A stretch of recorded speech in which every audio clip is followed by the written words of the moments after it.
Oh, oke, makasih. Jadi makasih untuk siapa nih? Namanya Syafira Aryani ya.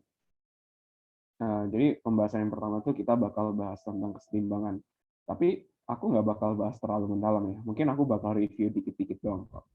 Nah, untuk menyamakan referensi kalian semua, aku bakal menggunakan PPT yang paling terkenal, yaitu PPT Parukman. Gitu. Nah, ini PPT dulu beliau dosenku dan juga Azhar, gitu. Dan beliau cukup terkenal. Mungkin di sini ada beberapa yang mahasiswanya. Ya.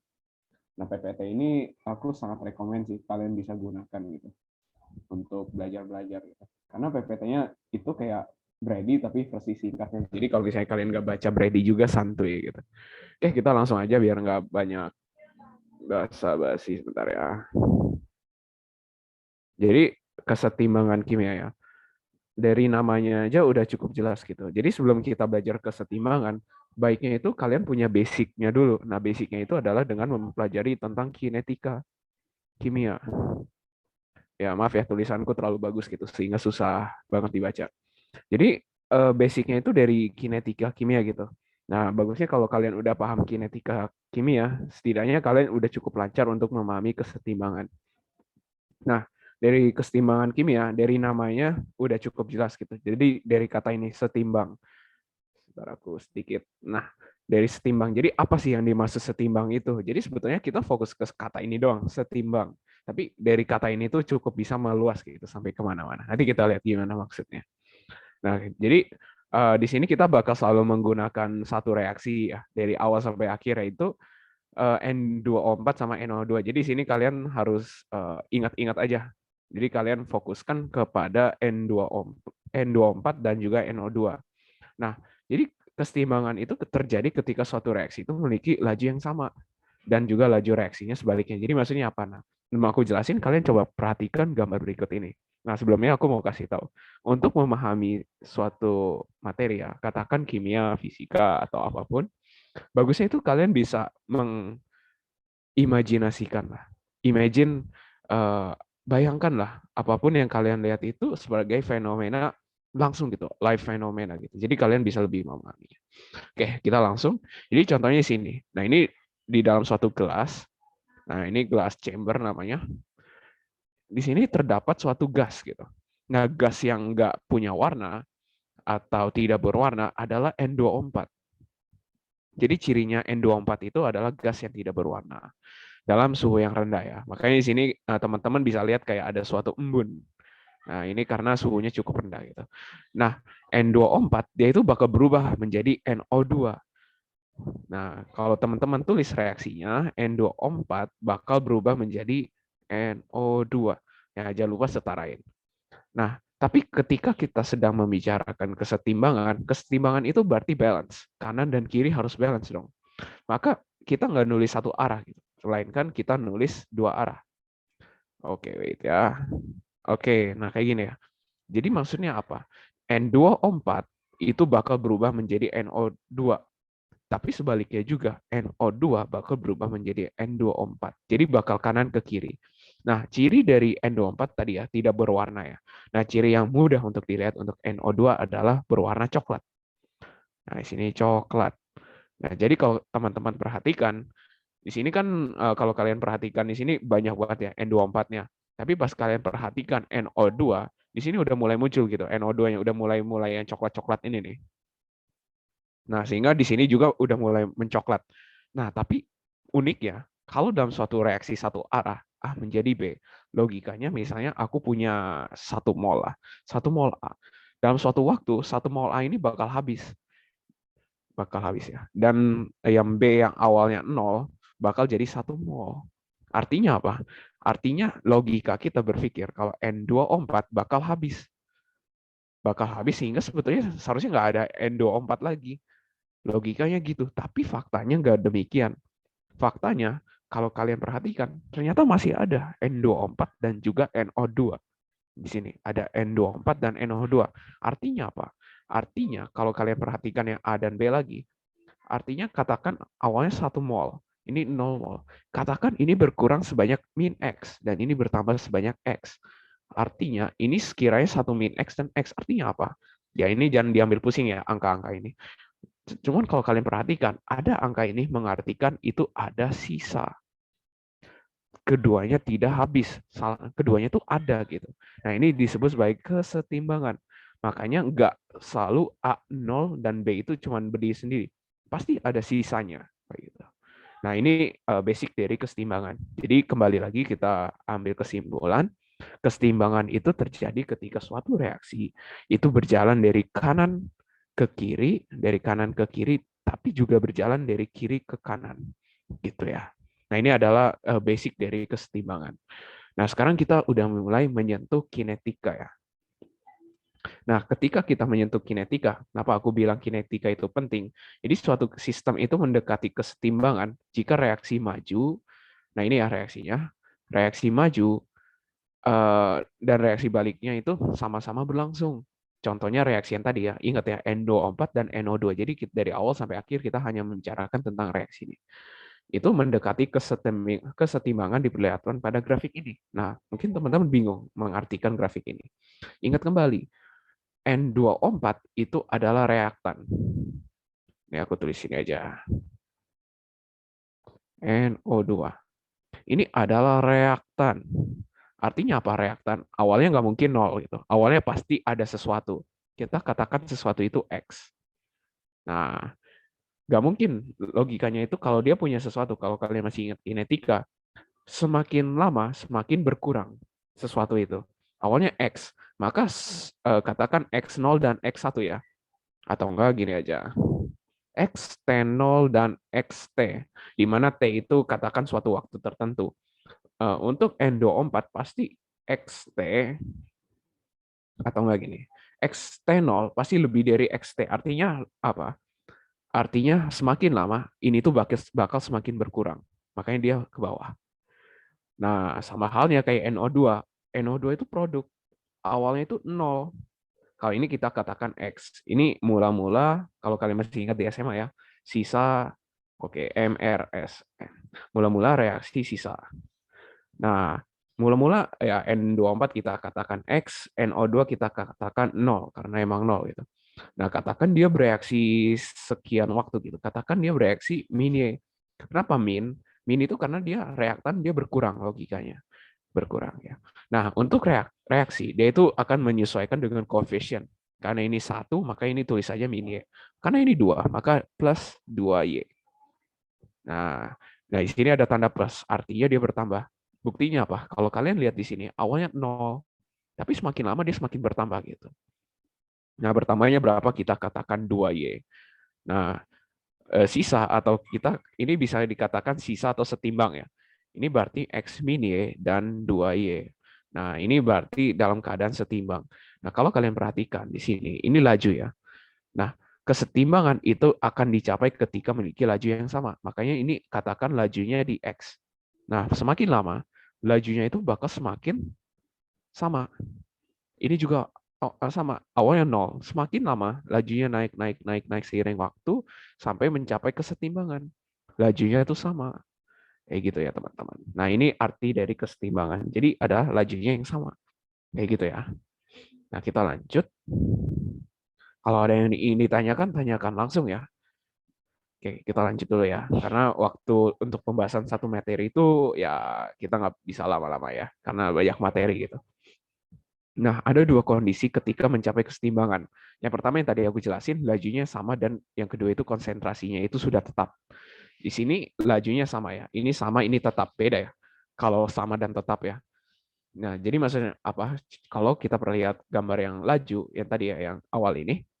Nah, ketika lajunya N2O4 sebagai reaktan, dia makin berkurang tapi mencapai suatu laju yang sama, setimbang. Sama halnya dengan NO2. Makin lama, lajunya itu dia 0, makin meningkat, itu mencapai suatu kesetimbangan. Nah, titik ini, di mana titik pertemuan antara laju N2O4 dan NO2 itu kita bisa katakan ketika sudah mencapai laju yang sama, kita bisa katakan itu sudah mencapai kesetimbangan. Nah, kayak gitu ya. Sehingga range-nya itu adalah equal. Lajunya itu sama. Itu kalau kita pandang dari laju. Nah, kalau kita pandang dari konsentrasi, awalnya kan kita udah bilang ya, konsentrasinya katakan X untuk N24. Dan konsentrasi untuk NO2 itu 0. Semakin lama kita fokus N24 dulu. N24 ini makin lama makin berkurang. Dia makin berkurang. Makanya ini arahnya ke bawah. Sebaliknya, NO2 sebagai produk makin lama tuh makin meningkat sehingga arahnya ke atas. Tapi semakin lama dia itu semakin mencapai suatu konsentrasi yang tetap. Artinya apa? Tetap. Konsentrasinya tuh tidak berubah. Jadi NO24 kita kan katakan di X ya. Dari X berjalan terus sampai sini. Nah, ini berarti konsentrasinya tetap. Konsentrasi ini berapa? Kalau kita pandang yang ini ya, yang hasil perhitungan kita yang ini. Nah, ini adalah konsentrasi tetapnya. N24 itu X min Y dan NO2 itu 2Y. By the way, ini bukan rumus ya. Ini cuma contoh doang. Jangan kalian jadikan ini sebagai rumus. Nah, artinya apa? Kalau kita pandang grafik yang barusan tadi, sebentar ya. Maka ini tetapnya itu adalah di X min Y untuk N2O4. Bentar ya, ini terlalu bagus. X min Y. Sedangkan untuk NO2 itu baru setimbangnya di sini. Katakan di sini. Itu yang tadi 2Y. Dan ini adalah konsentrasi setimbangnya. Kayak gitu teman-teman. Nah, semoga dapat dipahami ya. Kalau bingung, tanyakan langsung. Oke, kita langsung gas lagi. Nah, baru kita di sini bisa membentuk suatu hukum kesetimbangan. Jadi hukum kesetimbangan ini menyatakan kalau yang tadi reaksi ini, kan dia kanan kiri ya. Dan ingat ya, lajunya sama, ke kanan sama dan ke kiri sama. Sehingga kalau misalnya kalian masih ingat hukum laju kinetika, kalian bisa tulis kinetika forward, ini forward ya, sama dengan KF dikali konsentrasi N24. Sedangkan rate untuk reverse-nya itu KR dikali NO2 pangkat 2. Ini ordernya. Nah, ingat ya, kalau kesetimbangan, dia itu lajunya itu sama. Jadi ya, lajunya. Jangan lupa. Forward dan reverse itu sama. Sehingga RF sama dengan RR. Nah, kita masukin rumus-rumus yang tadi, yang ini kita masukin angka-angkanya, atau konstantanya, lalu kita KF per KR. Dan ini NO2 kuadrat dibagikan N24. Nah, yang menariknya, ini itu konstan. Konstan. Sehingga kita bisa katakan yang konstan ini adalah konstanta kesetimbangan. Atau kita katakan K. K besar ya.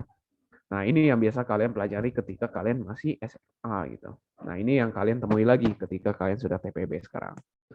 Nah, kayak gitu ya. Nah, ini cuman review dikit ya tentang hukum kesetimbangan. Nah, kita belum kesulitnya sih. Nah, lanjut dulu. Ini sebenarnya banyak banget ya. Tapi nggak bakal aku bahas semuanya juga. Ini banyak banget. Nah, ini adalah bentuk umumnya. Kalau nggak salah ini ada di Drive Akademik Asrama ya. Jadi kalian bisa download dan baca-baca sendiri aja. Dan ini adalah bentuk umumnya. Kalau kalian punya reaksi berikut, maka bentuk umum untuk tetapan kesetimbangannya adalah yang kanan per kiri. Jangan lupa dipangkatkan sama koefisien. Kayak gitu. Nah, ini ada sedikit latihan, kalian bisa cobain sendiri. Ini gampang ya. Maka ini aku contohnya ini ya. Maka untuk K-nya itu adalah konsentrasi O2 pangkat 3 per konsentrasi O3 pangkat 2. Oke, gitu ya. Tapi aku kasih tahu sedikit bocoran untuk bahasan kita lanjut ya. Ini bentuknya gas. Ketika kita membicarakan tentang K, sebentar ya. Ketika kita membicarakan tentang konstanta kesetimbangan, kita menggunakan siku. Siku ini. Siku ini melambangkan konsentrasi. Konsentrasi. Nah, untuk gas itu sulit ya. Bisa sih bisa kalau kita ukur secara konsentrasi, tapi sulit. Makanya kalau untuk gas, kita ukurnya dalam tekanan. Tekanan parsial. Tapi kalian jangan bawa pusing dulu, karena belum aku jelasin tentang tekanan parsial. Nah, tapi apakah ini udah betul? Jawabannya adalah betul. Tapi apakah tepat? Jawabannya itu adalah belum terlalu tepat. Kayak gitu ya. Oke, kita lanjut dulu. Nah, ini adalah kesetimbangan dapat dicapai dari berbagai arah. Nah, artinya apa? Kalau misalnya, kalau kalian perhatikan ya, perhatikan data KC. Jadi, sebagimanapun kalian mulai initial condition-nya ya, kondisi awalnya kalian ubah segimana kalian suka, seacak-acak kalian, entah kalian awalnya ini yang dikasih kondisi awal, atau kalian kasih kondisinya awal yang untuk ini, itu terserah kalian ya, kalian acak, terserah kalian. Tapi menariknya itu KC itu akan dicapai pada nilai yang tetap. Contohnya ini. Nah, menariknya ini, contohnya eksperimen 1 sampai 4. N2O4 itu tidak dikasih initial concentration untuk 1 sampai 3, tapi yang dikasih itu adalah NO2. Jadi awalnya itu bukan begini, tapi adalah 2NO2 jadi N2O4. Jadi ini adalah kondisi awalnya. Tapi walaupun NO2 yang dikasih awalan, kalian perhatikan, pada akhirnya tuh tetap aja nilai Kc-nya itu tetap sama. Nilainya itu tetap konstan. Dan ini adalah hal yang cukup menarik kayak gitu ya. Gitu ya teman-teman. Kita lanjut. Nah, ini adalah kesetimbangan dapat dicapai dari berbagai arah. Nah, ini contohnya kalau tadi kan N2O4 ya. Kalau ini adalah amonia dari N2 dan H2. Konsepnya sama kok. Nah, apa sih arti nilai K kalau misalnya K-nya lebih dari 1, maka produknya itu akan dominan. Kalau K-nya kurang dari 1, ya reaktannya dominan. Ya, buktinya apa? Ini kan bentuk umumnya ini ada ya, produk per konsentrasi reaktan. Nah, kalau K-nya lebih dari 1, logikanya kan produknya tuh besar banget. Ini tuh besar banget. Besar banget lah. Nah, ininya kecil banget. Kecil banget. Nah, makanya K-nya lebih dari 1. Tapi kalau sebaliknya berlaku, ininya kecil banget. Dan ininya reaktannya besar banget. Maka nilainya K-nya kurang banget dari 1. Maka reaktannya lebih dominan. Kayak gitu. Nah, ini arti dari nilai K gitu ya, teman-teman. Oke, kita lanjut. Bentar ya, saya mau cek yang lain dulu. Oke, anyways. Oke, nah sekarang kita manipulasi nilai Kc ya. Nah, ini biasa ya, Kc adalah NO2 kuadrat per N24. Ini biasa. Nah, kalau misalnya kalian tulis sebaliknya, maka tulisnya itu tinggal 1 per Kc-nya aja. Jadi sepernya doang. Nah, tapi kalau misalnya kalian kali sesuatu koefisiennya dengan suatu angka, nah suatu angka yang kalian kali itu akan menjadi pangkatnya. Contohnya ini. Contohnya kan awalnya ini 1, ini 2 ya. Tapi kalau misalnya kalian kali kedua ruas dengan 1/2, ini jadi 1, maka ini diakarkan. Atau gampangnya kalian pangkatkan 1/2 gitu ya. Nah, contohnya ini buktinya. Kayak gitu ya. Nah, untuk perlakuan yang lain juga hampir sama. Kalau penjumlahan itu, kalau misalnya kalian masih ingat termokimia, ketika waktu SMA atau ketika semester 1 ya, aku nggak tahu ya termokimia diajarin atau nggak di semester 1. Tapi kalau di termokimia itu delta H itu kan menggunakan hukum Hess ya. Kalau kalian jumlahin kan delta H total itu adalah delta H1 tambah delta H2 ya. Gampangnya gitu. Tapi kalau untuk kesetimbangan itu dikali ya. Jadi K3 atau K total itu adalah perkalian antara K1 dan K2. Jadi gitu. Jadi bedanya di situ. Oke, kita lanjut. Nah, ini sedikit latihan. Ini berarti kalian tinggal sesuaikan aja ya. Jadi ini adalah yang dikasih mekanisme 1 dan kedua, tapi yang diminta itu adalah yang ini. Jadi kalian tinggal jumlahin, tapi jangan lupa kalau penjumlahan ini dikali. Kalau misalnya dibalik, itu adalah satu bentuk 1/nya. Kayak gitu ya. Kita lanjut dulu. Nah, ini hukum keseimbangan konsentrasi dan tekanan. Nah, ini yang tadi yang aku bilang ya. Kalau yang tadi, ketika kita membicarakan konsentrasi, kita menggunakan Kc. C itu stands for concentrations. Gitu. Kalau misalnya kita menggunakan gas ya, itu paling tepat kita menghitungnya menggunakan tekanan parsial. Jadi untuk bentuk konsentrasinya ini yang betul. Tapi kalau untuk bentuk tekanannya, ini yang paling tepat. PNH3 itu artinya apa? Ini artinya partial pressure atau tekanan parsial ya bahasa Indonesianya. Tekanan parsial dari NH3, N2 dan H2 kayak gitu ya teman-teman. Nah, ini yang paling tepat. Nah, sekarang pertanyaannya apa? Pertanyaannya kalau misalnya kita tahu Kc, misalnya kita tahu Kc ya, tapi Kp-nya tuh apa gitu. Nah, ini pertanyaannya. Nanti kita turunkan rumus untuk mengetahui hubungan keduanya. Nah, ini ya. Jadi contohnya untuk reaksi ini. Kp itu kan partial NH3 per partial seterusnya ya. Jangan lupa, kita selalu asumsikan ini adalah suatu gas yang ideal. Nah, gas yang ideal ya. Gas yang ideal itu kita menggunakan persamaan gas ideal. Jadi PV nRT. Artinya apa? Maka untuk pressure adalah nRT per V. Nah, menariknya nRT oh, Nah, V. NV, jangan lupa, NV adalah molar. Maka molar RT. Maka kita simpulkan P sama dengan MRT. Makanya di sini ketika kalian nulis partial NH3, kalian bisa ganti menjadi konsentrasi NH3 karena ini molar, kita bentuk jadi konsentrasi dibagi sama RT. Oh, dikali RT. Jangan lupa dipangkatkan 2 karena ini pangkat 2 dan seterusnya. Nah, menariknya lagi, ini yang sama bakal mencoret. Ini kan totalnya 4 ya. Ini totalnya 4, RT-nya 4, maka ini 2, maka sisa 2 gitu. Maka sebetulnya di sini ini kan bentuk KC-nya ya. Ini bentuk KC-nya, ini bentuk RT-nya. RT pangkat min 2. Maka ternyata kita bisa simpulkan KP sama dengan KC RT min 2. Ini hubungan untuk reaksi yang ini. Gitu ya. Nah, kalau dari sini kita bisa turunkan hubungan yang umum, yaitu ini. Hubungan paling umum, yaitu KP sama dengan KC kali RT delta N. Delta N itu apa? Ya, koefisiennya kanan dikurang koefisiennya kiri. Kayak gitu. Buktinya apa?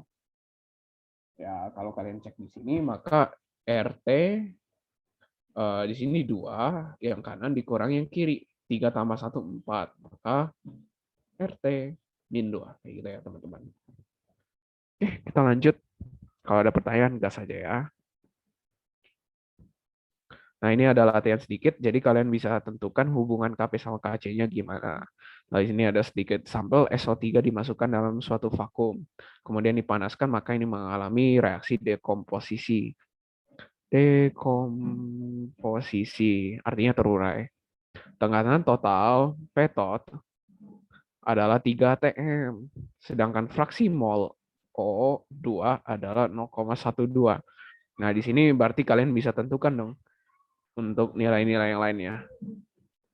Nah, oke, ini sedikit. Maka untuk PO2 adalah 3 atm dikali fraksinya. 3 kali 0,12. Udah, gampang. Maka fraksi oksigen itu sekiranya adalah 0,36 atm ya. O2. Nah, nanti kalian bisa lanjutkan dari sini. Nah, di sini ditentukan nilai Kp. Kayak gitu ya, teman-teman. Jadi kalian bisa hitung lah. Ini kiranya berapa sih? Kayak gitu. Oke, kita lanjut. Nah, mungkin ini kalian juga bisa menggunakan MRS ya, mula-mula reaksi sisa. Katakan ini X, ini 00, ini min Y, ini plus 2Y, ini Y ya. Maka ini X min Y, dan ini 2Y dan Y. Maka petot adalah X min Y tambah 2Y tambah Y.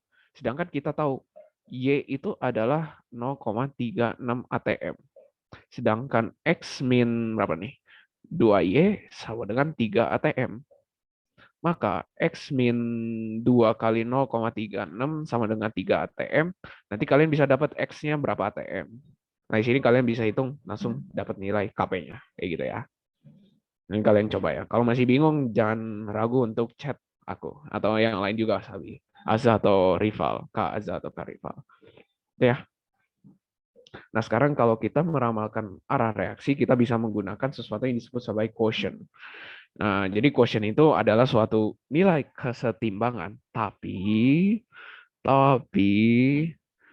belum mencapai kesetimbangan. Jadi ini cuman kayak kita kira-kira lah, sebelum mencapai kesetimbangan nilai Q-nya itu berapa sih gitu. Nah, ketika kalian hitung, nah nanti dapat hubungan antara Q dan K. Kalau K-nya lebih besar, maka reaksi berlangsung ke kanan. Artinya dia cenderung ke kanan. Maka ini adalah dominan. Sedangkan kalau Q lebih dari K, maka ini sebaliknya ya. Kalau Q dan K ya artinya setimbang.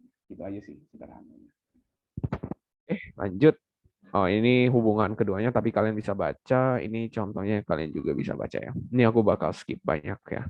Nah, ini tinggal baca-baca doang. Nah, ini kalian bisa cobain.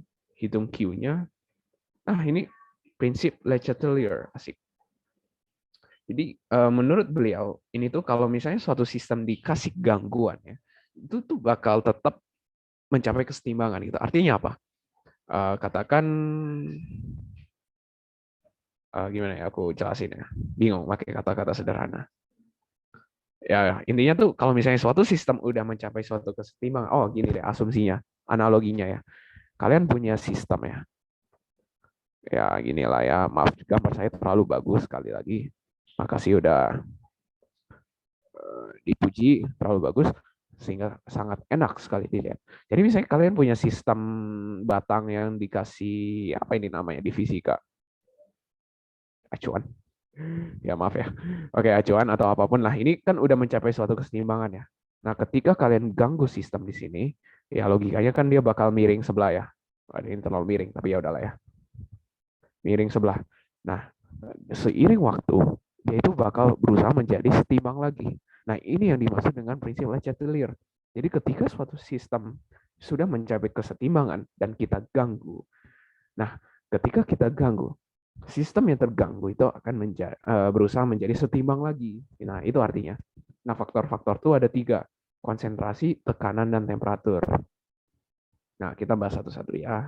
Semoga di sini dibahas. Oke, efek gangguan konsentrasi. Tapi aku jelasinnya di mana ya? Oke, sini dulu deh. Nah, ini proses yang tadi ya. N2O4 menjadi NO2. Nah, logikanya, semakin banyak N2O4 yang kalian masukin, atau konsentrasinya semakin tinggi, tumbukan antara N2O4 itu bakal semakin banyak gitu. Ya logikanya gitu. Semakin kalian punya N2O4 yang banyak, semakin pula banyak reaksi N2O4 yang terjadi. Karena semakin banyak N2O4 yang terjadi, maka reaksi berlangsung ke kanan. Karena logikanya semakin banyak N2O4 yang muncul, ya dia makin menghasilkan banyak NO2. Kayak gitu ya logikanya. Sebaliknya juga berlaku. Semakin banyak NO2 yang kalian masukin dalam suatu sistem, reaksinya berlangsung ke kiri. Oke, ini kalau nambah ya. Kalau dikurangin gimana? Sama. Kalau kalian kurangkan, N2O4 kalian kurangin, ya logikanya karena ini kurang, NO2-nya yang berlimpah dong. Karena NO2 yang berlimpah, reaksi berlangsung ke kiri, kayak gitu ya. Itu logikanya kayak gitu ya. Ini efek konsentrasi. Efek yang berikutnya adalah tekanan. Nah, tekanan enaknya kalian mempelajarinya dalam bentuk piston. Oke, nah contohnya reaksi amonia lah ya. Nah, di sini ini kan bentuknya gas. Gas kita asumsikan totalnya 4 mol ya. 4 mol di sebelah kiri. Sedangkan di sebelah kanan itu 2 mol doang. Artinya sebelah kiri itu lebih banyak gasnya. Artinya kalau misalnya kalian mampatkan, kalian tekan, kalian kasih tekanan yang banyak gitu. Nah, udara-udara ini atau gas-gas ini akan semakin tertekan. Karena semakin tertekan, logikanya yang 4 mol itu dia terpaksa menjadi 2 mol. Ya karena tertekan maka ini dia shiftnya ke kanan. Karena semakin tertekan gitu. Nah bedanya kalau misalnya tekanannya kita angkat atau volumenya kita tingkatkan, ya dia makin santuy dong. Udah nggak ada tekanan toh. Jadi 4 mol jadi 2 mol karena dia dikasih banyak ruang ya buat apa saya memiliki tekanan tinggi ya udah mau ngesantuy aja. Maka dia shiftnya ke kiri kayak gitu ya. Gitu ya. Nah, ini tekanan. Kalau untuk temperatur, temperatur lebih sederhana sih. Nah, temperatur itu ada 2, ada endotermik, endotermik, ada juga exothermic. Nah, untuk endo itu artinya needs heat ya, atau needs enthalpy gitu. Jadi dia itu membutuhkan suatu heat. Makanya di sini kita asumsikan juga aja biar gampang. Heat itu dimaksudnya itu dia butuh panas gitu. Maka karena dia butuh panas, kalau misalnya dia butuh panas, terus kita ningkatin panasnya, logikanya konsentrasi panasnya itu meningkat, maka shiftnya ke kanan. Kalau misalnya kita kurangin atau suhunya kita rendahin, maka heatnya itu kan konsentrasinya berkurang, maka ini makin banyak dong. Maka ini kok shiftnya ke kiri, kayak gitu ya. Kalau EXO itu ini pura-pura ya. Ini berarti heatnya di sini, heat. Oke, kalau kita tingkatkan heatnya, maka konsentrasinya di sini makin bertambah. Maka ini shiftnya ke kiri, kayak gitu. Tapi kalau misalnya heatnya dikurangin, karena ini berkurang, maka ini yang bertambah banyak, maka shiftnya ke kanan. Nah, kayak gitu aja sih tentang kesetimbangan. Sangat uh, crash course banget ya. Nah, ini sedikit latihan kalian bisa cobain di rumah ya. Ya di kosan atau dimanapun kalian berada. Ya, gitu aja sih tentang kesetimbangan. Nah, sebelum aku akhiri untuk kesetimbangan, ada yang mau ditanya dulu nggak dari teman-teman? Ya, Ada yang mau ditanyain nggak? Terutama yang tadi yang request materi ini ya. Iya, tadi aku mau nanya. Ini siapa yang bicara ya? Safira yang tadi nanya. Oh ya, Syafira ya, kenapa? Ya, berarti kalau ngitung quotient itu pakai konsentrasi yang belum setimbang ya? Iya, betul. Nggak Betul banget. dicampurin dulu konsentrasinya. Iya, betul. Nice. Oke. Ya, jadi quotient itu adalah nilai tetapan kesetimbangan tapi belum kesetimbang gitu artinya. Nah, jadi ketika kita menghitung konsentrasinya, jangan menggunakan konsentrasi ketika setimbang gitu, tapi menggunakan konsentrasi seadanya gitu. Contoh ya. Oke, aku kasih di gambar grafik ya biar lebih terbayang. Grafik konsentrasi gitu. Nah, Syafira kan yang tadi yang nanya, betul kan? Iya, Kak. Halo. Oke, aku tanya nggak apa-apa ya. Bisa ya jawab ya. Oke, pertanyaanku ini kan grafik konsentrasi ya. Berarti kalau kita menghitung Kc, kita menggunakan nilai konsentrasi atau molarnya. Pertanyaan aku kalau misalnya aku katakan aku ngambil time A ya, time A. Nah, ketika aku ngambil konsentrasi ini termasuk K atau Q? Quotient atau tetapan kesetimbangan? Kesetimbangan. Karena Kenapa? itu udah rata gitu, udah datar, udah setimbang berarti. Ya udah setimbang ya, betul. Nah, kalau misalnya aku menggunakan di sini, menggunakan K atau Q? Oh, Q berarti. Q, betul. Jadi gitu. Jadi Q itu digunakan ketika belum mencapai kesetimbangan. Tujuannya apa? Tujuannya itu biar kita bisa bandingkan sama K-nya gitu. Gitu ya. Oke, Safira. Oke, Kak. Makasih. Ah, yoi, sip, sama-sama. Oke, yang lain ada pertanyaan?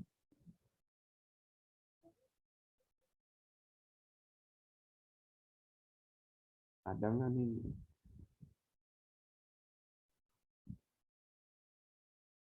Kalau nggak ada yang nanya, aku yang nanya nih. Asik, langsung langsung deg-degan. Oke, kalau nggak ada yang nanya, aku hitung sampai berapa ya? 10 ya. Kalau nggak ada yang hitung, kita lanjutkan ya. Benar ya, nggak ada yang nanya. Oke, 1, 2, 3, 4, 5, 6, 7, 8, 9, 10. Oke, nggak ada yang nanya. Sip. Gitu aja ya tentang kesetimbangan. Kalau kalian ada pertanyaan terkait kesetimbangan atau bingung, tanya aja ya. Nanti aku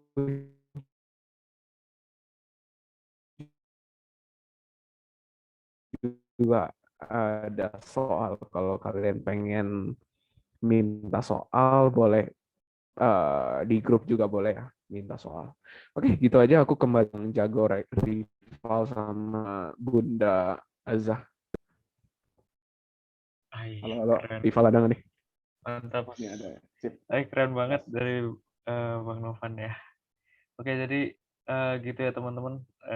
Bakal ada materi berikutnya. Jadi materi berikutnya kita bakal bahas tentang kinetika kimia. Nah, kali ini karena kinetika itu banyak banget ya. Jadi harapannya eh, nanti kalian udah bakal baca, kalian aku asumsiin udah sedikit ngerti gitu tentang materi kinetika kimia. Jadi di sini kita bakal bahas soal aja. Buat Azah, halo Azah, halo Azah, Azah. Bentar ini orangnya kemana? Halo Udah Azah, hilang. aduh hilang ini. Azah, Nggak apa-apa mau share screen atau apa. oke boleh minta tolong Pan share screen yang soal tadi. Oh, soal. Oh, itu. Uh, Oh, itu. Oh, soal yang tadi ya. Bentar ya. mm-mm. Ada chaos. Aku buka nggak ya? Nggak buka. Oh, ini buka deh. Yang ini kan? Ya, yang itu. Bukan. Oh, Ya, ya, sip. yang nomor 5. Oke, lanjut, guys. Oke, makasih banget Pan buat bantuannya. Azah ini, aduh Azah, kemana kau? Oke, oke jadi ada yang tanya nih tadi tentang kinetika kimia. Nah, di sini buat materinya karena banyak banget, jadi kalian bisa baca-baca. Aku asumsiin mungkin bisa ditulis ya, bisa ditulis atau bisa dibaca materi-materinya gitu. Nah, yang pertama ada yang soal nomor 5 ini. Eh, di sini, bentar aku izin annotate. Kelihatan nggak annotateku? Kelihatan banget. Oke, kelihatan ya. Oke, yang pertama ada ion hipoklorit nih, atau OCl-. Dapat digunakan sebagai pemutih dalam proses bleaching pakaian karena kemampuannya untuk mengoksidasi noda warna menjadi tidak berwarna. Nah, ion hipoklorit ini dapat bereaksi dengan ion I- dalam air menuju persamaan reaksi berikut. Nah, buat persamaan reaksinya itu kita udah dikasih tahu nih. Buat persamaan reaksinya itu K dikali sama konsentrasi dari ion hipoklorit dikali sama ion I- sama dibagi sama ion hidroksida. Nah, di sini juga disediain tabel nih teman-teman, ada tabel eksperimen.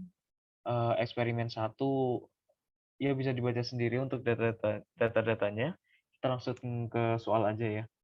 Nah, di sini ada soal yaitu buktikan bahwa data hasil eksperimen di atas itu dapat memberikan persamaan laju reaksi yang sesuai seperti yang tertulis dalam kotak di atas.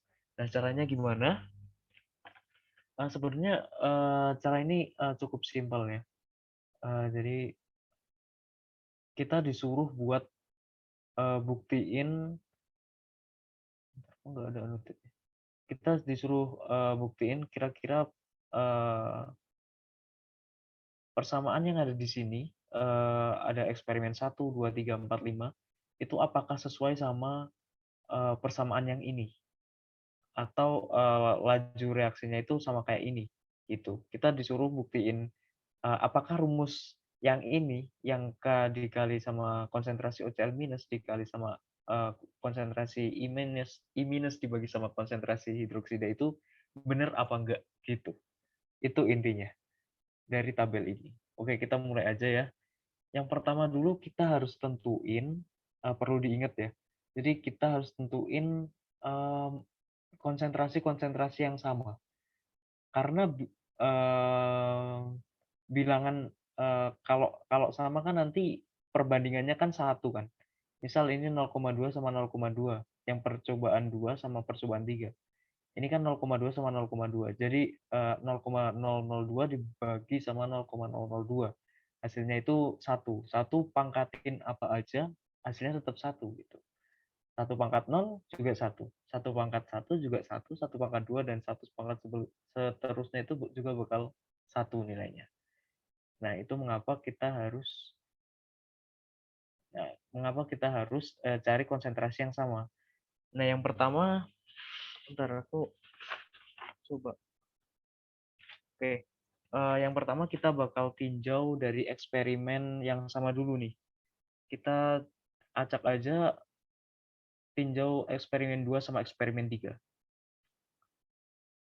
Nah, aku mau tanya nih dari teman-teman, yang sama konsentrasi apa di sini? Ada yang mau bantu jawab?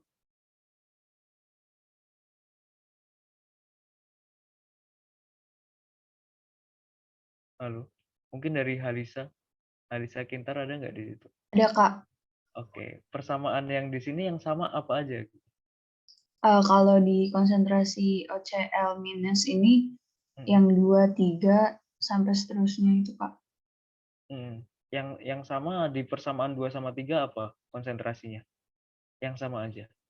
OCl minus. Sama? Sama si OH minus. Oke, sip. Kita tandain dulu OCl minus sama OH minusnya. Oke, di sini kita udah dapat dua konsentrasi yang nilainya sama gitu. Antara OCl minus di eksperimen kedua sama ketiga, sama konsentrasi OH minus di eksperimen 2 sama 3. Oke, kita langsung aja eksekusi. Buat persamaan 2, aku langsung tulis aja buat menghemat waktu. 0,002 dibagi sama 0,002. Jadi yang atas itu eksperimen 2, yang bawah itu eksperimen 3. Gitu. Ini pangkatnya aku ganti X, karena kita nggak tahu kan order reaksinya berapa. Terus yang konsentrasi I minusnya, ini kita ganti sama pangkatnya nanti Y gitu. 0,004 dibagi sama 0,002. Nah, pangkatnya Y dikali sama konsentrasi hidroksidanya.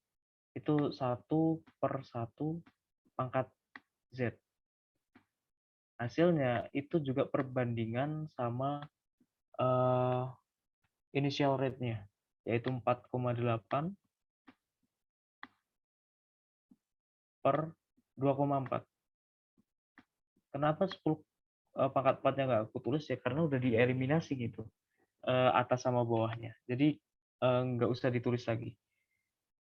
Nah, dari sini kita bisa sederhanain 0,002 sama 0,0,2 kan dia pangkatnya 1 kan. Di sini jadinya dia pangkatnya 1.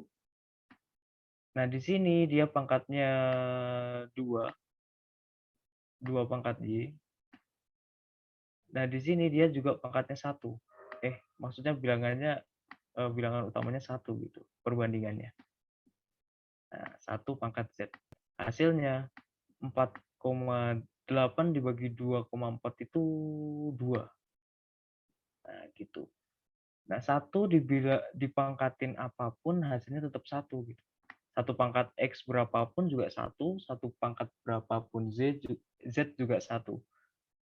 Nah, otomatis di sini kita bisa tulis aja 2 pangkat Y sama dengan 2 gitu. Nah, Y-nya bisa diketahui itu nilainya 1. Oke, ini. Dari sini ada yang mau tanya nggak? Atau udah aman? Oke, ketik 1 yuk buat aman. Kalau nggak aman, ketik 0 aja.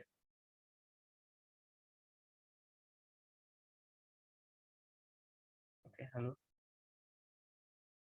Oke, 1. Oke, mantap. Oke, kita udah ketemu kalau Y-nya tadi 1. Nah, terus kita bakal lanjut. Y-nya udah diketahuin kan? Buat order reaktan yang Y-nya udah diketahui. Berarti kita cari yang order, berarti ini udah diketahui. Kita cari yang order yang OH- atau ion hidroksidanya. Kita cari yang dua-duanya, yaitu dari konsentrasi OCl- sama konsentrasi I- itu sama nilainya. Nah, bisa kita ambil contoh di sini bentar. Di sini ada eksperimen nomor 4 sama 5 nih. Nah, nomor 4 sama 5 kan dia konsentrasi OCl- juga sama, konsentrasi I- juga sama. Ya, kita udah dapat, nanti bakal didapetin konsentrasi OH-nya. Nah, oke, kita lanjut. Di sini 0,002 per 0,002. Astaga, nggak punya pena lagi. Oke, lanjut. X dikali Y-nya juga sama 0,002 per 0,002. Ini juga pangkatnya Y. Terus dikali sama Z-nya. Z-nya itu 0,5. Cukup ini. 0,5 dibagi sama 0,25. Dipangkatin sama Z-nya. Nah, ini terus aku ini sama dengannya di bawah aja ya. 4,8 ini dibagi sama 9,6. Nah, ini. Nah, buat angka-angka yang sama, yang konsentrasinya sama, dia kan perbandingannya 1 berarti kan. Berarti dia pangkat berapapun tetap hasilnya 1. Kita berarti udah nggak pakai ini, dia karena udah hasilnya 1. Ini juga hasilnya 1 karena sama. Nah, kita tinggal sisain yang 0,5 per 0,25 pangkat Z-nya. Pangkat Z sama dengan berapa tuh? 4,8 sama 9,6 setengah. Nah, karena ini nilainya 2, 0,5 per 0,25 kan 2. Jadi dia 2Z. 2Z sama dengan setengah. Nah, waktu 2 pangkat berapa yang hasilnya setengah gitu. Otomatis Z-nya itu pangkatnya -1 kan. Karena 2 pangkat -1 kan hasilnya setengah. Oke. Dari ini matematika biasa aja sih. Z sama dengan -1. Oke.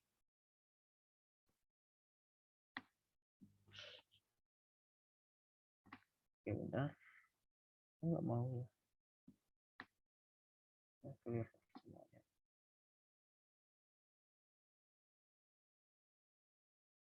Bentar. Oke. Oke, tadi udah diketahui ya kalau X-nya itu Y-nya itu 1. Aduh, maaf banget ini mah. Z-nya itu -1. Tadi dari perhitungan tadi. Otomatis yang kurang apa? Yang kurang itu berarti order reaksi dari OCL minus. Nah, karena kita coba yang eksperimen 1 sama eksperimen 2. Intinya kalau eksperimen ini kan agak susah ya buat nentuin konsentrasi OCL minus, tapi kita tahu kalau order reaksi dari I minus sama konsentrasi dari OH minus itu udah diketahui Y sama dengan 1 sama Z sama dengan -1. Oke, kita coba yang pertama. Kita coba yang eksperimen 1 sama eksperimen 2. 0,004 dibagi sama 0,002. Nah, gini. Kita pangkatin sama X. Terus Y-nya. Tadi order reaksi dari I minus kan dia 1 kan. Otomatis dia 0,002 per 0,004 dibagi Y-nya udah diketahui kan, Y-nya tadi pangkatnya 1, kita langsung ganti aja di sini pangkat 1, dikali sama Z-nya.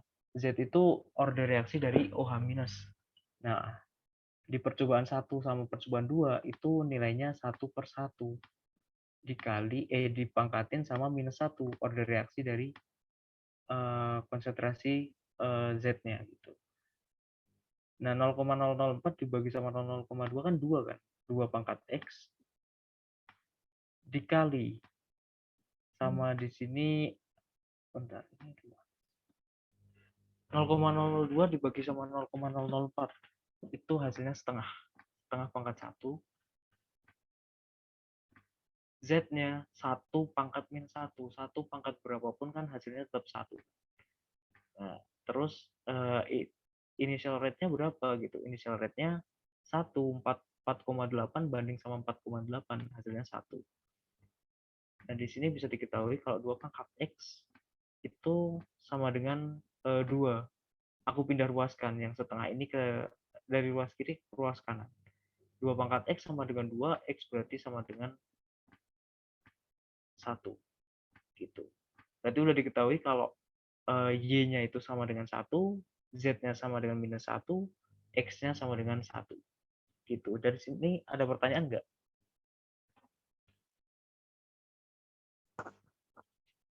Oke, ketik aman ya kalau aman ya. Oke. Nah, ada. Oke. Oke, aman ya. Nah, tentukan berapa order reaksi total gitu. Aduh, ini maaf banget aku nggak ada pena. Oke, order reaksi 1 tadi X-nya itu sama dengan 1, Y-nya itu sama dengan 1, Z-nya sama dengan -1 gitu. Nah, order reaksi total itu penambahan dari semua order reaksinya. Berarti 1 ditambah 1, 2 dikurangi sama 1. berapa tuh? Order reaksi total, aku tulisin sama N total. N total berarti sama dengan 1, karena dari penambahan ini semua. Gitu. Buat nomor B, aku rasa kalian udah paham lah. Oke, kita clear dulu.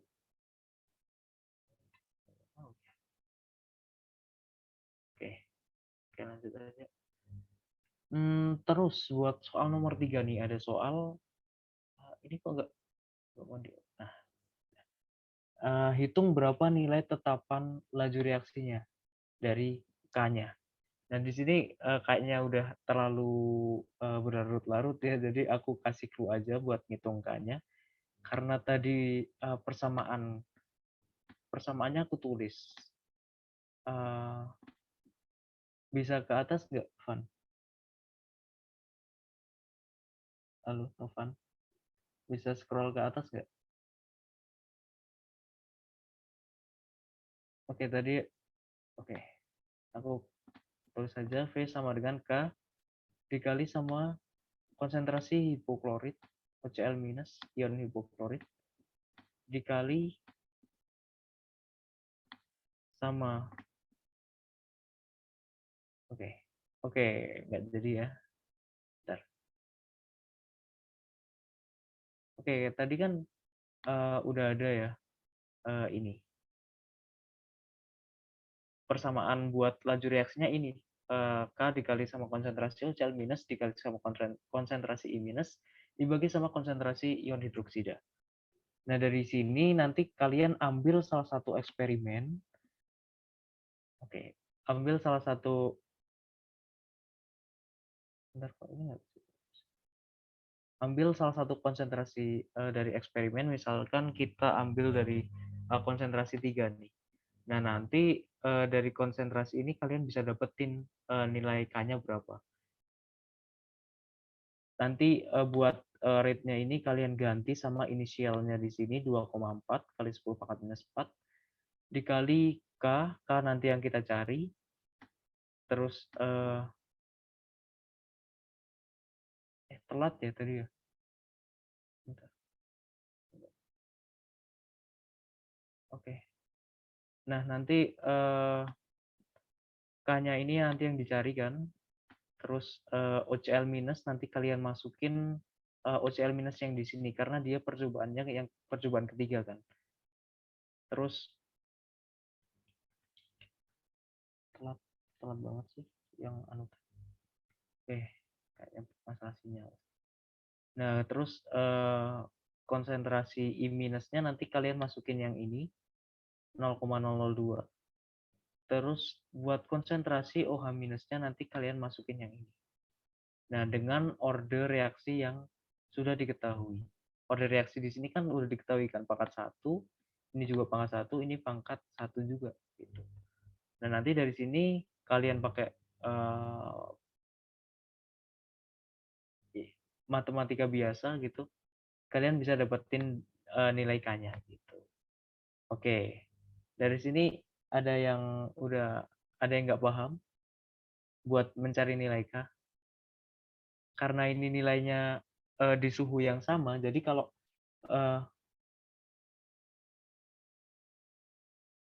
semisal ada di suhu yang sama, otomatis nilai K itu selalu sama karena nilai K itu dipengaruhi oleh suhu.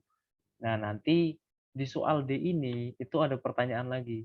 Jika tetapan laju reaksi atau K pada suhu 35 derajat Celcius 2 kali lebih besar daripada tetapan laju reaksi pada suhu 25 derajat, tentukan energi aktivasinya berapa.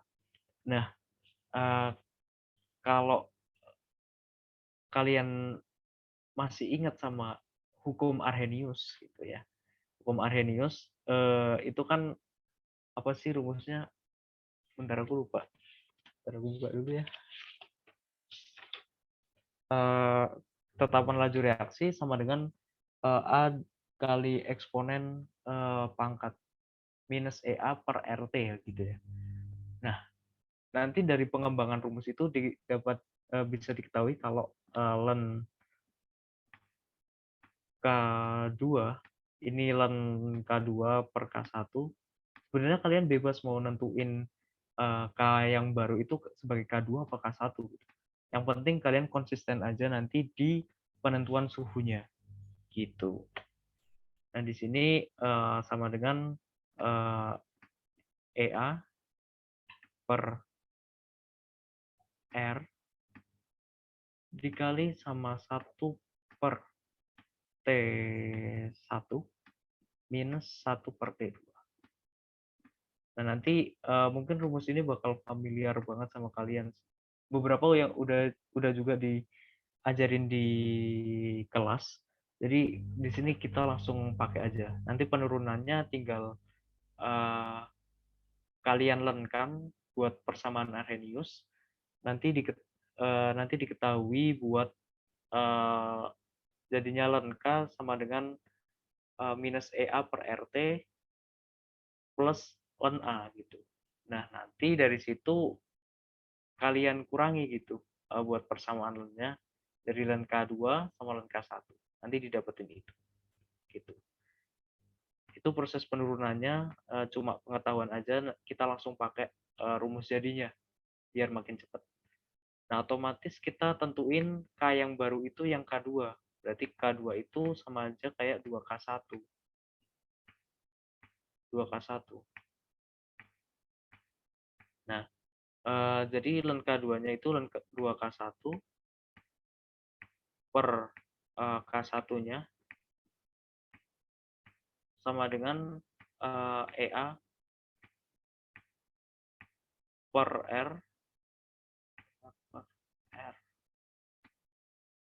EA per R dikali sama 1 per T1 karena K2-nya itu yang baru, otomatis T1-nya ini yang lama. 25 derajat harus dalam Kelvin. Berarti 1 per 298. Minus 1 per T2-nya T yang baru. Berarti 300 berapa? 308 ya. 308. Nah, gini. Ini EA. Nah, dari sini nanti ini K1 tinggal dicoret jadi len 2 aja.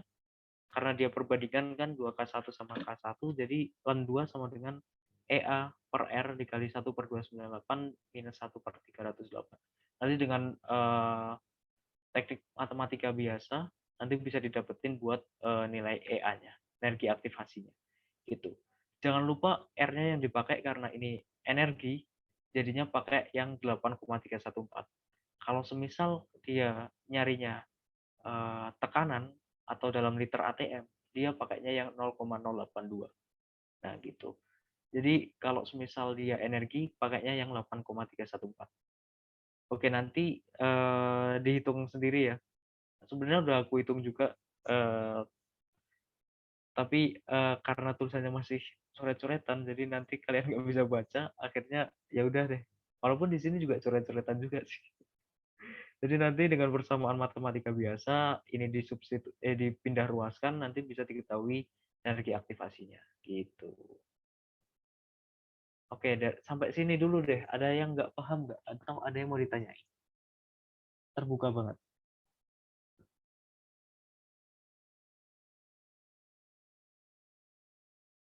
Oke, nggak ada kayaknya ya. Oke, aku hitung sampai 3, 1, 2, 3. Oke, nggak ada. Oke, lanjut. Boleh dilanjut, Novan, ke soal berikutnya. Nah, mantap.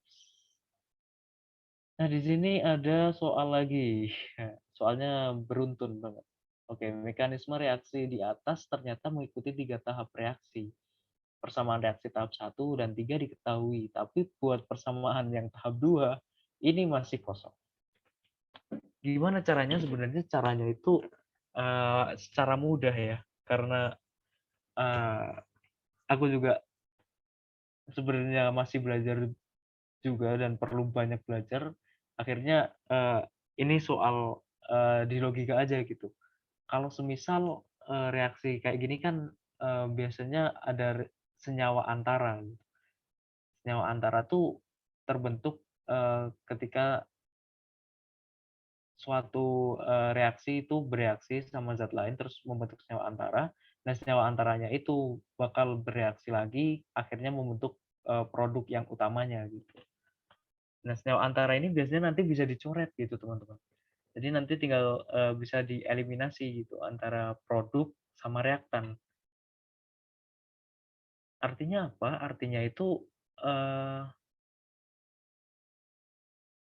bentar. Tadi sampai mana lagi aku lupa ngomongnya. Jadi senyawa antara itu intinya bisa dieliminasi gitu antara antara produk antara diproduk sama di reaktan. Nah, syaratnya apa? Syaratnya yang pertama harus sama. Kalau misal H2O ya H2O dicoretnya gitu. H2O sama H2O, jangan yang sama senyawa yang lain gitu. Terus yang kedua fasenya sama. Kalau H2O liquid sama H2O gas itu nggak bisa dicoret karena dua-duanya fasenya berbeda. Nah, di sini karena tadi reaksi utamanya itu membentuk apa tadi? Ion hipoklorit HCl- di apa ini tadi ya? Bentar. Oke, HCl- ditambah sama I- itu menghasilkan OI- ditambah sama Cl-. Nah, gini. Oke, buat ini persamaan yang kita lihat persamaan yang utamanya. Nah, di sini ternyata dia terjadi dalam 3 tahap. Otomatis ada yang namanya senyawa antara gitu. Nah, di sini otomatis yang jadi senyawa antara yang senyawa nggak ada di persamaan ini, kita tandain dulu. Ada HOCl, ada H2O, ada apa lagi? IOH. IOH ini kan nggak ada di sini kan, nggak ada di sini. Nah, OH- ada, OH- nggak ada, OH- nggak ada, H2O juga nggak ada, OI- ada, gitu. Oke, jadi otomatis kita udah dapat senyawa-senyawa yang nggak ada di persamaan yang reaksi utamanya tadi, gitu. Nah, otomatis dengan begitu kayak logika biasa aja, ini berarti kita tulis yang ada di produk. Yang ada di produk apa aja, gitu. Karena H2O ini sama ini kan nanti bakal bisa dieliminasi kan. Terus OH- ini sama OH- ini juga bisa dieliminasi karena dia bentuknya ion. Terus yang belum ada pasangan buat dieliminasi, HOCl ini kan dia belum punya pasangan dan dia masih jomblo gitu. Nah, ini ion HOCl ditambah sama ion IOH juga belum punya pasangan gitu. Ion IOH kita kasih di produknya supaya bisa dicoret gitu. Dia jadi senyawa antara gitu. Pakai logikanya gitu ya. Nah, terus di sini belum ada I-nya. Oke, kita tambahin di sini berarti I-. Terus di sini juga belum ada Cl-nya. Cl- ini belum ada. Oke, kita tambahin di sini Cl-. Oke, udah jadi nih. Buat tahap 2 kayak gini. Gitu. Jadi senyawa antara itu antara ada sama tiada gitu. Jadi nanti bisa dicoret-coret gitu sebenarnya kalau senyawa antara. Bentar. Oke.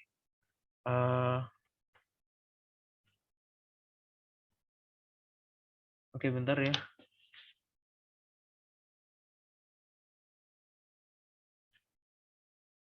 Bentar. Istirahat.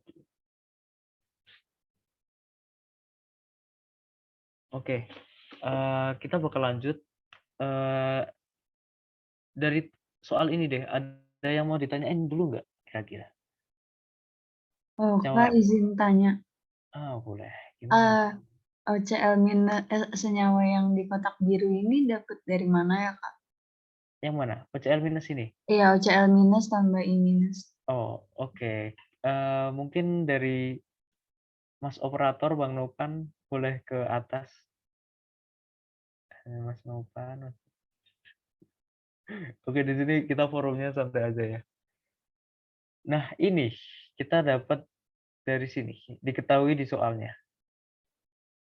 Nah, diketahui dari soalnya ternyata persamaan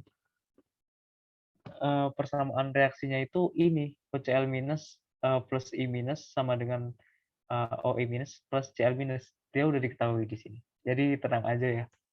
Oke, siapa tadi yang tanya ya? Aku, Kak. Makasih ya, Kak. Jadi kalau Oke, udah gimana? diketahui reaksi awalnya gitu, kita tinggal bandingin sama reaksi awal gitu ya, Kak?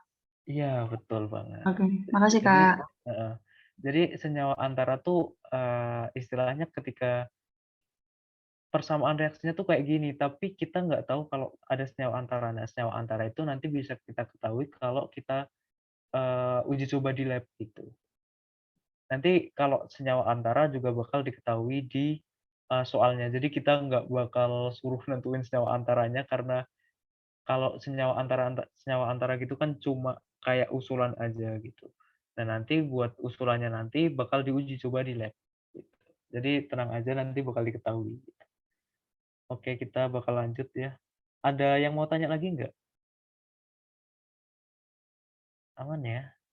Aman. Oke. Terus aduh malah dihapus lagi bisa di-undownload. Nah, bisa. Nah, tuliskan semua yang merupakan senyawa antara dan senyawa katalis pada mekanisme reaksi di atas. Oke, senyawa antaranya berarti tadi udah diketahui kalau senyawa antara di sini ada HOCl, di sini ada HOCl, dia senyawa antara. Terus intinya senyawa antara ada beberapa yang nggak ikut di reaksi utamanya gitu. Di sini juga ada apa tadi ya? Apa lagi? IOH. IOH ini juga dia senyawa antara. Terus OH minus di sini juga senyawa antara. Nah, gitu. H2O ini bentar. Nah, H2O ini karena dia ada di awal dan dia muncul lagi di akhir, otomatis bisa dikatakan kalau dia itu senyawa katalis gitu. Karena dia cuma mempercepat proses reaksinya tanpa dia ikut bereaksi. Nah, ciri senyawa katalis itu dia di awal sebagai reaktan, di H2O kan dia sebagai reaktan di tahap 1 kan. Terus di tahap 3 dia muncul lagi. Mendadak dia muncul lagi di produknya. Jadi otomatis dia nggak bereaksi selama proses tahap 1, tahap 2, sama tahap 3. Dia cuma mempercepat proses reaksinya. Gitu. Oke, kita udah dapat ya kalau aku bisa bedain warna nggak ya? Yang H2O ini dia katalis. Nah, yang HOCl ini senyawa antara, OH- juga senyawa antara, IOH juga senyawa antara, dan udah itu aja. Oke, sampai sini ada yang mau ditanyain? Oke, aman ya kayaknya ya. Oke, oke, udah aman.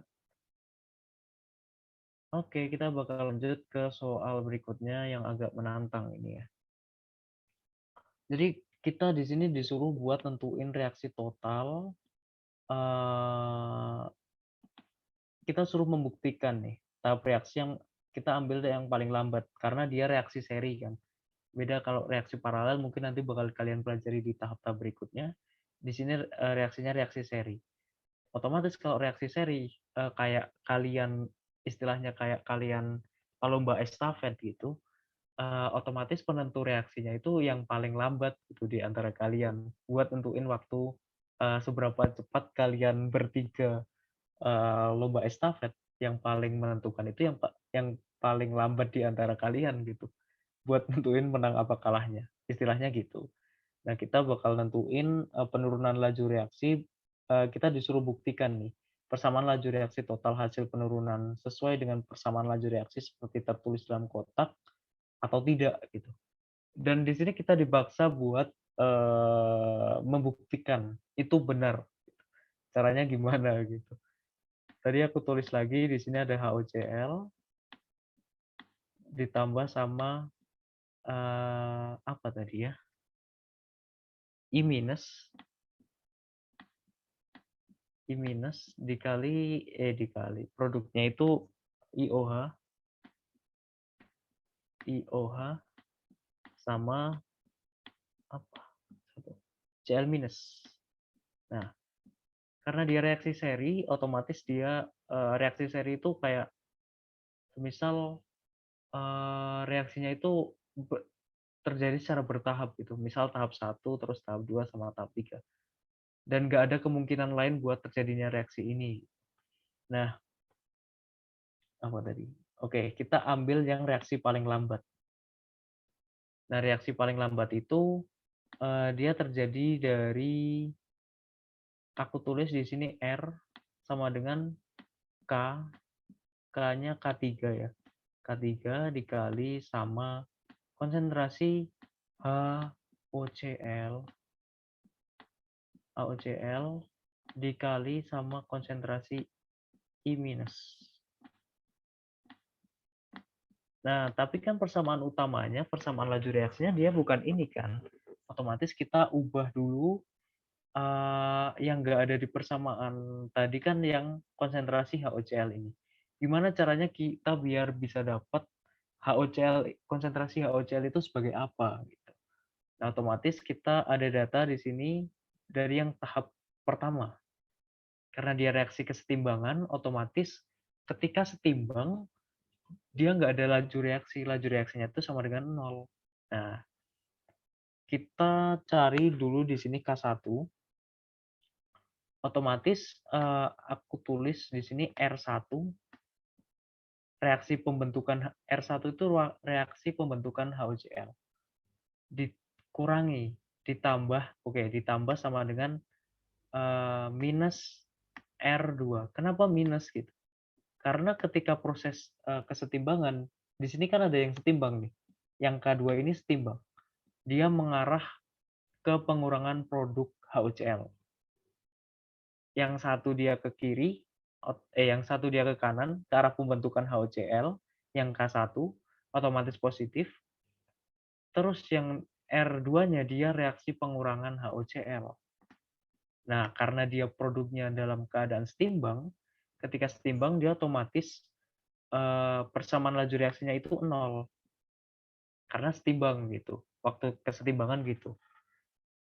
Karena tidak ada lagi perubahan dari konsentrasinya secara makroskopis. Oke.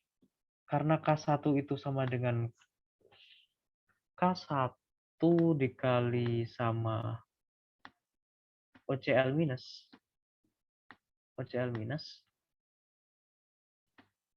dikali sama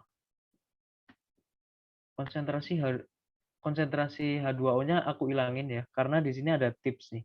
Tipsnya, senyawa katalis atau pelarut dapat dibuang atau dikeluarkan dari persamaan laju reaksi. Otomatis pelarutnya ini kan H2O, jadi dia nggak aku masukin di sini. Oke, kita bakal lanjut. Aku lupa. Ini nggak, aduh bentar gimana ya. Nah, oke, bentar.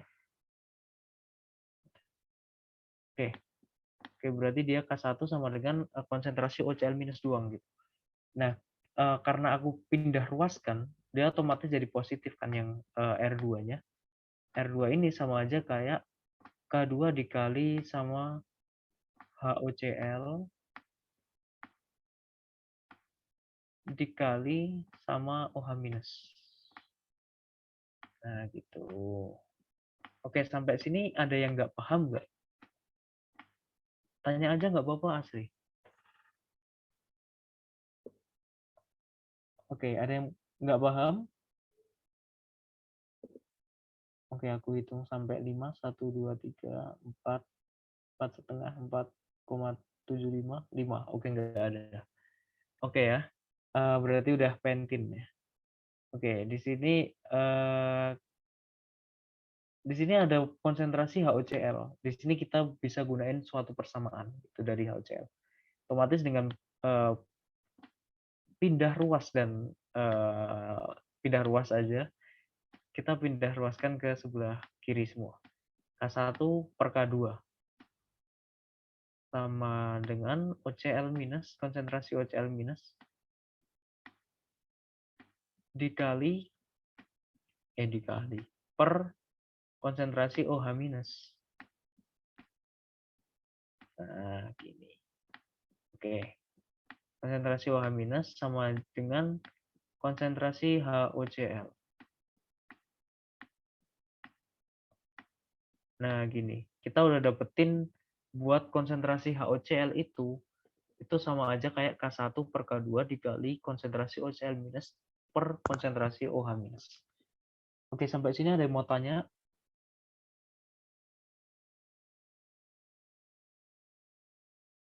Oke, nggak ada kayaknya ya. Oke, konsentrasinya berarti R, aku ubah persamaan yang ini. R sama dengan K3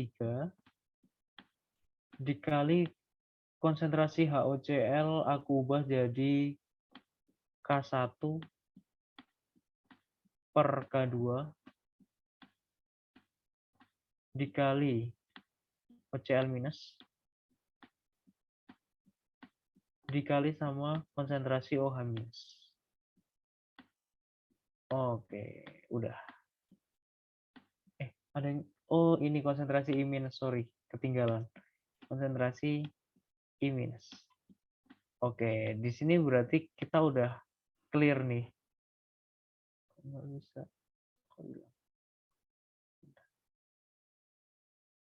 Nah, di sini kita udah clear nih. Buat R-nya itu sama aja kayak K3 dikali K1 per K2 dikali sama konsentrasi OCl minus dikali konsentrasi I minus per konsentrasi OH minus. Nah, K3 kali K1 per K2 ini itu merupakan juga konstanta. Nah, di sini aku bisa ubah dia jadi K doang. K aja gitu. Kan nggak masalah kan kalau konstanta dikali konstanta, otomatis aku ubah jadi K nggak apa-apa gitu. Nah, jadi dengan persamaan ini kita bisa tahu kalau semisal R itu sama dengan K dikali OCl minus dikali sama I minus dikali sama OH minus. Oh, berantakan banget. Oke, aman. Oke, gini ya.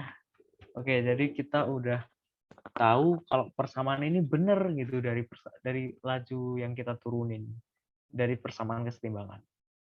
Oke, sampai sini ada yang mau tanyain? Oke, atau enggak? Oke, aman. Oke, tunjukkan kalau hubungan antara K dari persamaan laju reaksi total. Laju reaksi total tuh yang ini ya, yang R sama dengan K dikali OCl minus dikali I minus per OH minus. Itu dengan K1, K2, K3 itu apa gitu. Nah, persamaannya itu ya dari sini. Dari sini. Nah, K sama aja kayak yang ngisi presensi, yang baru hadir jangan lupa ngisi presensi ya. K3 kali K1 per K2 gitu. Ini hubungannya.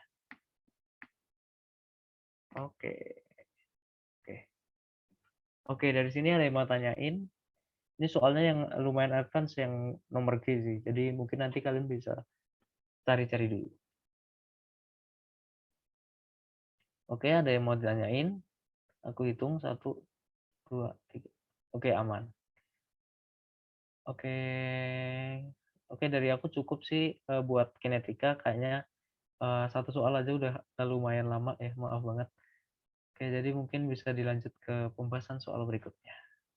Mungkin dari Azza, boleh.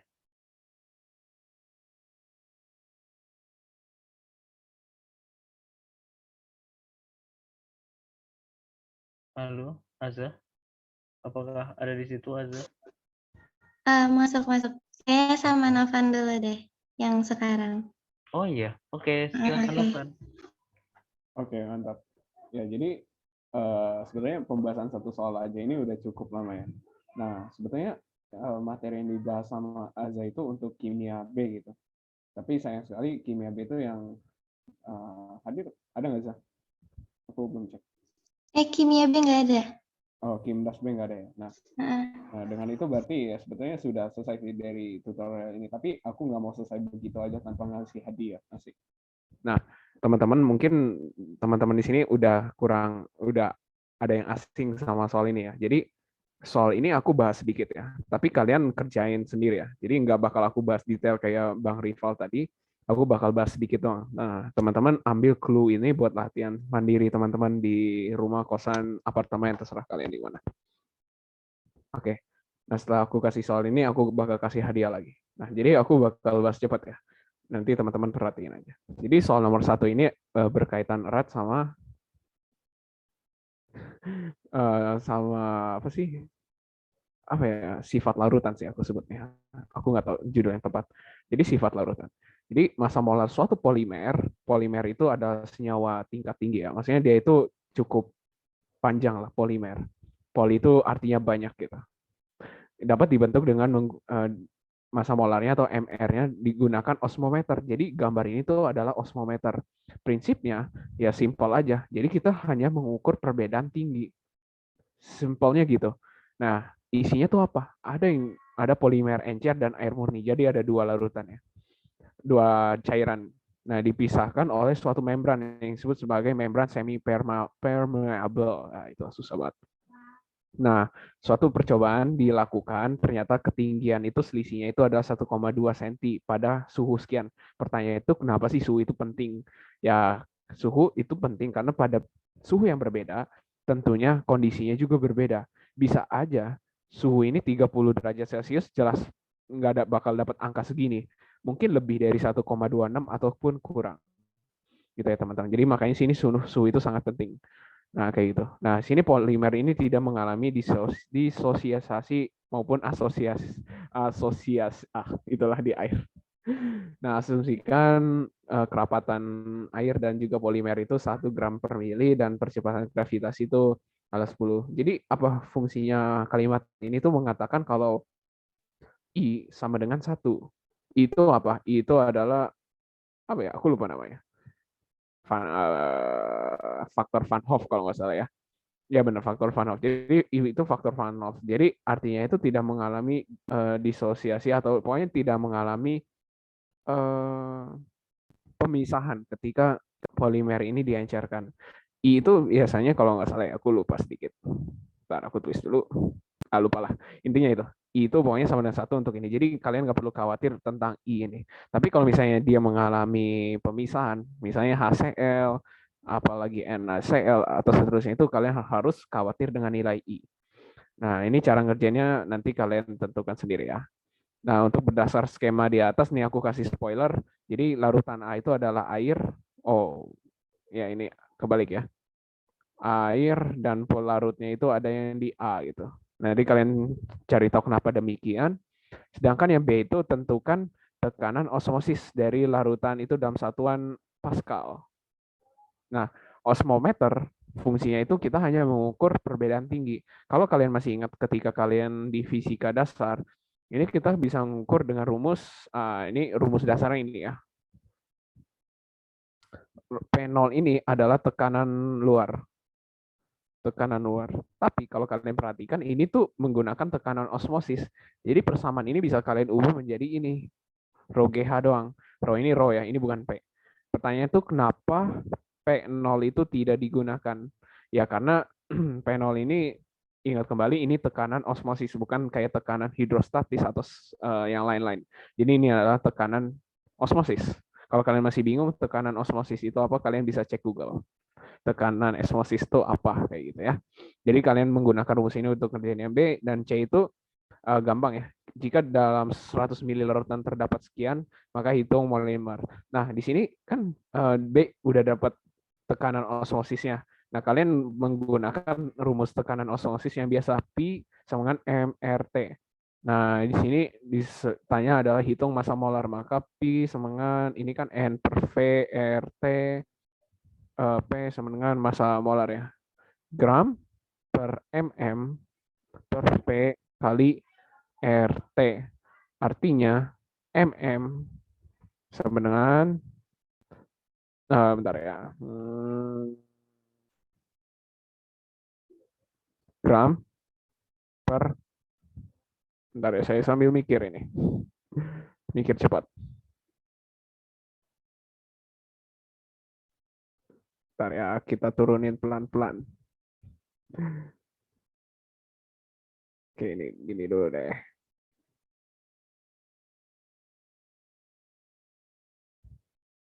Ya gitu ya. Jadi bisa ditentukan dengan menggunakan rumus ini untuk menentukan mm. Nah, makanya osmometer ini kan digunakan untuk menghitung massa molar ya. Nah, massa molar itu menggunakan rumus ini.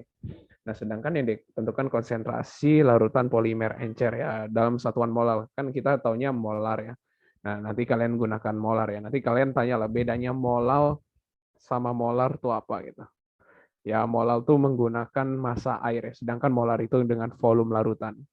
Ini perbedaannya itu massa air, difference banget ya. Ini perbedaannya itu volume larutan, beda ya.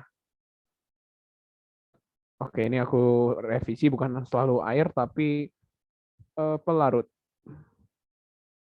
Nah, kayak itu lebih tepat. Kalau gampang, kalian tinggal masukin ke rumus delta T F ya, freezing point. Itu berapa, nanti kalian tinggal masukin. Yang F, oh ini pertanyaan menarik ya. Nanti kalian bisa cari tahu kenapa kayak gitu. Ya, spoilernya itu ya M. Kalau massa molekul besar ya tentunya MM itu sangat besar. Kalau MM-nya sangat besar, kalian cari tahu lalu kenapa pengaruhnya kalau misalnya MM-nya besar menggunakan metode ini kok kurang tepat. Nanti kalian cari tahu ya. Nah, itu untuk nomor 1. Untuk nomor 2, ini adalah soal kinetika. Reaksi ion bromida dan bromat dalam air itu ini udah setimbang ya. Reaksinya kayak gini. Lajunya ini kalau dijadikan tabel ada seperti ini. Nanti kalian tentukan cara ini seperti yang diajarkan barusan sama Bang Rival di gitu. Nanti kalian cari tahu, misalnya kalian asumsikan ininya konstan, maka kalian ambil 1,3 ini konstan, coret semua. Ini jadikan suatu perbandingan, ini juga jadikan perbandingan, nanti lalu kalian bisa cari tahu. Ini kan 1:2 ya. Ini sekiranya berapa ya? 10⁻⁻1 ya 0,4-an, berarti ini sekiranya 1:4-an gitu ya. Sekiranya ya, kalau nggak salah ya. Nanti kalian cari tahu lah. Maka ini order reaksinya seharusnya pangkat 2 yang ini. Tapi kalian cari tahu. Ini sama banget ya kayak yang diajarin. Ini aman buat kalian, tetapan laju ini sama banget yang kayak diajarin tadi, jadi nggak perlu aku ulang. Laju pembentukannya ini tinggal kalau misalnya kan ini kita udah cari tahu nilai K-nya ya. Maka ini kan kita K-nya udah tahu. Dan ini kan BRO3 min, BR min sama yang lain-lain bakal ketahuan juga gitu. H plus ini katakan X, Y, Z. Nanti kalian tinggal masukin angka-angkanya, ketemu langsung nilai R-nya. Kayak gitu ya. Nah, jika secara teoritik hukum empirisnya adalah ini. Oh, sorry. Yang persamaan 2-2, yang ini ya, yang di atas ini. Empirisnya itu rumusnya. Nah, dapat diturunkan dalam bentuk berikut. Nah, itu rumus yang tadi bisa kalian jadikan seperti yang di bawah ini. Jika K ini berarti tentukan satuan K1. Ini cuma ditanya satuan doang. Spoilernya itu ya tentunya kalau yang punya, oke aku tulisin ya. Yang punya brackets apa sih? Nama bahasa Indonesia ya. Kurung kayak gini itu satuannya itu molar. Gitu ya. Berarti ini kan yang ini berarti molar kuadrat. Ini molar kuadrat, artinya yang atas itu sekiranya molar pangkat 5 ya. Dan seterusnya. Nah, gimana pun kalian harus tentuin K1, K2, K3 itu satuannya apa. Tapi ujung outputnya, semua hasil perkalian itu menghasilkan satuan molar per second atau molar Smith 1. Jadi ini big outputnya gitu. Jadi ini pinter-pinter kalian gimana caranya agar K1, K2, dan K3 itu kalian bisa jadikan seperti molar S1. Gampang ya, kalian asumsikan dulu aja K1 berarti K2, K3 ya. Itu sama dengan K dulu. Nanti kalian misalnya ketemu ya, K-nya itu ini MX, SY ya. Ini adalah pangkatnya ya. Nanti baru kalian bisa nguli dari sini nih. Dari sini. Biar bisa dapat masing-masing satuannya. Kayak gitu ya.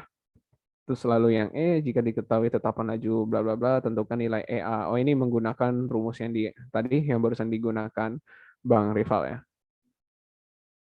Kayak yang ln apa per apa sama dengan apa per apa, terus yang itu ya EA R 1 per T1 2 ya 1 per T1 gitu ya. Nah ini ya, ini K1 K2. Nah ini untuk yang E. Lalu yang soal nomor 3 ini cukup menarik. Ini soal kesetimbangan ya. Yang tadi kan aku ngajar tentang kesetimbangan ya. Dan soal ini cukup menantang dan menarik gitu. Nah ini tuh soalnya dia menggunakan campuran sama termokimia dikit gitu. Nah pertama itu tentukan persamaan reaksi total. Berarti ini tinggal ditambahin aja. Ini tinggal ditambahin. Nanti hasilnya apa. Nah jika KP1, KP2 ini 1 ya, ini 2. Jadi kalian tulis KP1 tuh apa? Spoilernya PCO2 doang. KP2-nya apa nanti kalian terusin, dan KP totalnya itu apa nanti kalian teruskan. Lalu yang C itu hitung tekanan parsial gas monoksida. Nah, ini nanti kalian bisa tentukan dari sini. Dari sini. Kalian tentukan berapa-berapanya gitu. Nah, itu yang aku kasih tanda panah deh. Maaf ya, terlalu bagus. Nah, hitung jumlah karbon dan strontium pada kesetimbangan, maka kalian tentukan nilai P-nya dulu, KP sama KP-nya itu berapa-berapa, ditentukan dari mana? Dari C. Kan kalian udah tahu ya nilai parsial masing-masing. Nah, setelah kalian tahu parsial masing-masing, kalian bisa tahu nih KP totalnya itu berapa. Setelah kalian hitung KP totalnya berapa, nanti kalian baru bisa ngitung masing-masing ini. Nah, kayak gitu ya, teman-teman. Nah, tentukan arah pergeseran ini menggunakan yang pergeseran itu ya, yang kalau konsentrasinya ditambahin apa yang terjadi, kalau tekanan ditingkatkan apa yang terjadi, kalau temperatur dinaikin apa yang terjadi, dan seterusnya. Kayak gitu. Nah, ini nomor 5 yang barusan dijelasin oleh Bang Rival. Ya gitu ya. Jadi ini PR untuk teman-teman kalian. Kalau kami tunggu kalian ya. Kalau misalnya kalian kerjain terus kalian punya pertanyaan, langsung tanyakan aja ke kami ataupun di grup. Bagusnya sih grup. Tapi kalau misalnya kalian ada segan atau malu ya, kayak dulu juga aku malu kalau mau nanya. Biasanya aku suka PC kakaknya gitu. Nah kalian boleh banget PC aku, Kak Azza ataupun Kak Rival gitu. Skui aja gitu. Nah ini ada soal-soal ini ya buat kalian latihan KBF. Minimal kalau kalian latihan ini dan kalian bisa dan paham jawabnya itu, aku yakin lah sekiranya nilai 60 sampai 80 tuh aman lah buat kalian gitu. Itu aja sih tambahannya dari aku, dan sebetulnya aku ingin memberikan tambahan soal buat kalian sih. Nah, aku nggak tahu ya, ini aku bakal kirim ke kalian atau enggak. Ini soalnya ini. Ini soalnya sama juga, ini materi KBF. Nah, ini mungkin soalnya aku kirim ke grup ya. Kalau kalian pengen, aku bakal kirim. Tapi untuk jawabannya, aku bakal tunggu yang PC buat ke aku ya. Nah, kenapa aku tunggu yang PC? Karena biar kelihatan niat. Biar kelihatan niatnya gitu. Untuk PC. Aku untuk jawabannya tuh apa sih, Kak? Mau dibandingin sama jawaban kalian misalnya. Ini kalian PC ke aku. Ini soalnya ini cukup menarik ya. Ini aku ambil dari beberapa buku kimia dasar ya, Kimdas. Dan kalian bisa cobain di rumah gitu. Atau di kosan atau dimanapun kalian berada. Itu aja intinya. Jadi aku memberikan 2 latihan, minimal ini kalian bisa. Kalau misalnya kalian ingin lebih latihan lagi 10 soal, kalian bisa minta ke aku ataupun nanti tagih aja lah di grup ya. Itu aja sih tambahannya dari aku. Aku kembalikan ke Bang Rival atau Azza, ada yang mau ditambahin dulu nggak? Soalnya udah cukup malam nih. Besok kan hari Kamis ya, biasanya Kamis tuh berat kuliahnya. Gimana Bu Dinda? Oh ya, nama aku Novan. Oke. Makasih banyak Novan. Dari teman-teman udah cukup atau masih ada perlu pembahasan materi yang mungkin 1-2 gitu, yang singkat atau mau dicukupkan dulu? Kalau dari iya boleh. Oh, Safira. enggak. Mau bilang saya merasa cukup. Udah ngantuk banget Oke. soalnya. Oke, Safira, makasih banyak. Kalau dari teman-teman yang lain udah cukup, boleh ketik 1 di chat.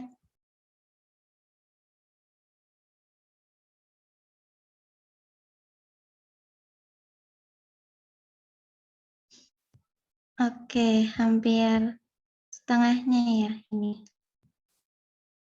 Oke, mungkin kalau begitu ditutup aja kali ya. Sekarang aku yang tutup aja. Oke, makasih banyak buat Rivaldi sama Novan yang udah bahas materi dan pembahasan soal tentang kinetika kimia, kesetimbangan kimia, dan sifat fisik larutan. Mungkin sampai di sini aja buat pembahasan tutorial kimia yang sinkron. Sama nanti sebelum UTS itu akan ada satu lagi tutorial sinkron. Jadi teman-teman mungkin bisa ajakin teman-teman lainnya buat join biar rame gitu. Mungkin dari aku dan Novan dan Rivaldi cukup sekian, kurangnya mohon maaf. Terima kasih teman-teman yang udah datang. Sampai ketemu lagi. Bye, Liv ya. Makasih, Kak. Guys, jangan lupa yang belum absen ya. Iya, yang belum absen loh. Oke, siapa ini yang AFK ya? Oke, halo. Halo Nadia. Halo Nadia, selamat. Hai Kak Za, hai Bang. Hai. Halo, gimana? Makasih ya Bang. Dari mana? Baru dari toilet. Santai Nadia. Oke, Ya, santai. Makasih udah datang. Oke, makasih Makasih ya. Kak Bang, izin live ya. Iya. Kakak Rivaldi ngerjain Nadia. Live guys. Tadi Oke. udah dikerjain Novan sih. Udah, Novan aja yang kerjain. Iya, laprak bener laprak. Iya, semangat. Ayo Oke. guys, izin Ya. live dulu ya. Makasih Oke. buat Aza utamanya. Terima kasih semuanya. Makasih semua, Novan juga.